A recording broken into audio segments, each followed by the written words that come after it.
Tonight, a gas leak at a power plant right next to the SUNY Oswego campus. More on what the gas company has told us. President Trump says the Attorney General of his home state, New York, has been illegally investigating the National Rifle Association. How the Attorney General's office responded. And Attorney General Rod Rosenstein resigns. Why he tendered his resignation today in a letter to the White House. WTOP 10 Nightly News starts now.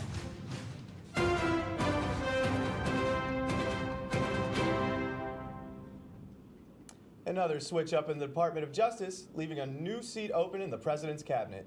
Good evening, I'm Curtis Cady. And I'm Adrienne Shelton. Deputy Attorney General Rod Rosenstein is leaving next month. Rosenstein tendered his resignation today in a letter to the White House.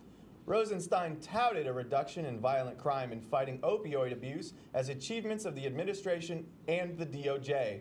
He went on to say the Justice Department enforces the law without, quote, fear or favor, to remain nonpartisan.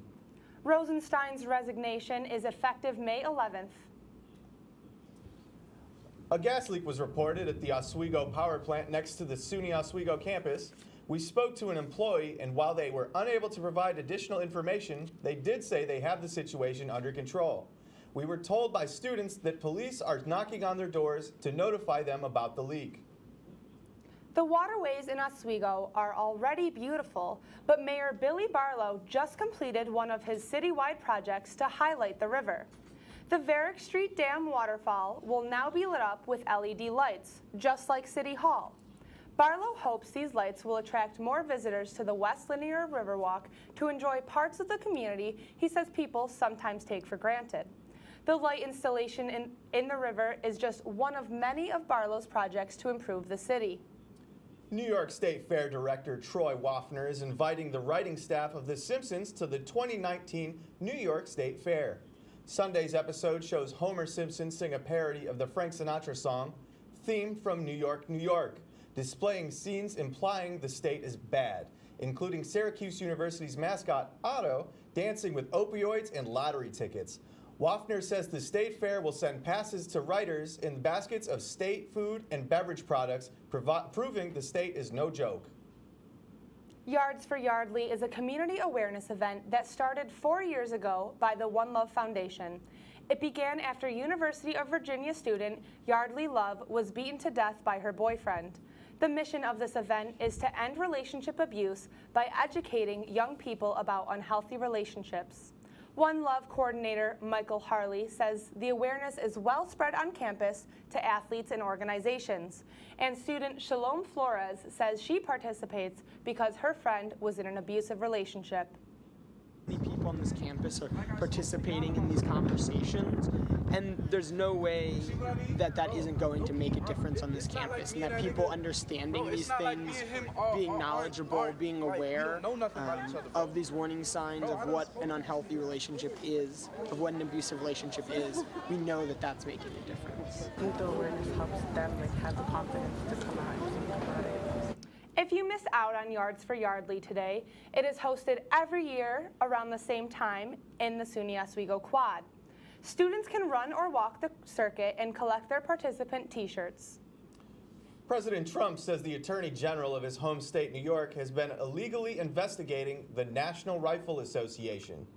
Trump made the accusation in a tweet Monday morning. He said, quote, "The NRA is under siege by New York Governor Andrew Cuomo and the New York State Attorney General, who are illegally using the state's legal apparatus to take down and destroy this very important organization and others." On Saturday, New York Attorney General Letitia James' office announced it had begun investigating the NRA. The office said in the statement it has issued subpoenas to the agency.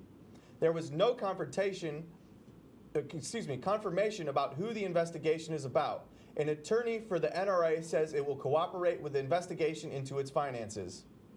Unsettling news for fans waiting for Woodstock 50. Depending on which report you read, the concert may or may not happen.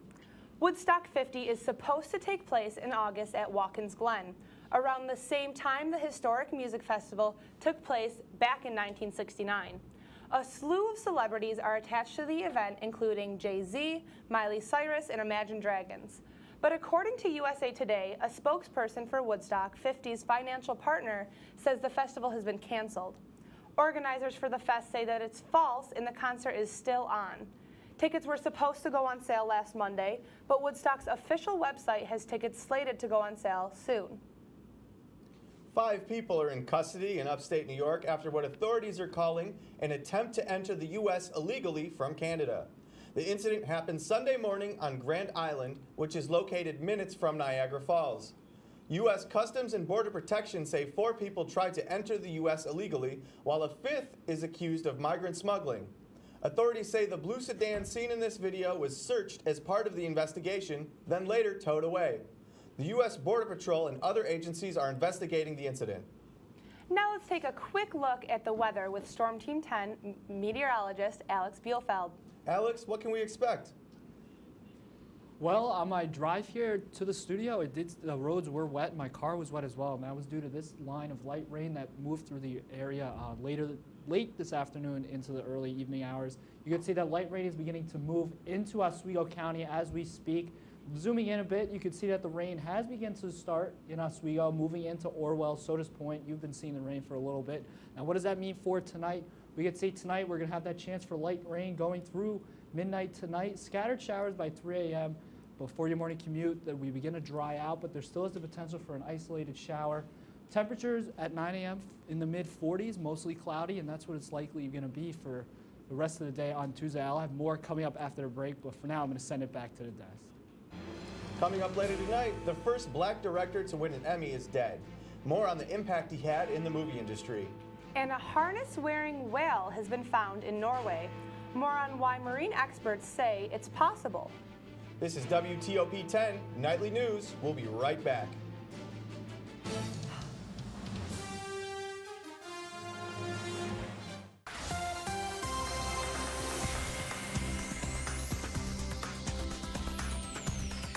Welcome back to WTOP 10 Nightly News. Now, the weather has been almost painful lately with the snow over the weekend. I was driving down 104, seeing cars drive by with like a foot of snow on their car. It's been a little ridiculous. Yeah, I was at the men's lacrosse game on Saturday. We had a little bit of snow, a little bit of rain.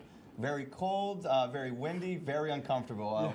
What's been going on, Alex? You know, Mother Nature's been giving us this pattern where we've been cold, and we did see some snow over the weekend. This is actually the second year in a row that it has snowed on April 28th, actually. So it did snow last year as well. And remember, last year was very cold April.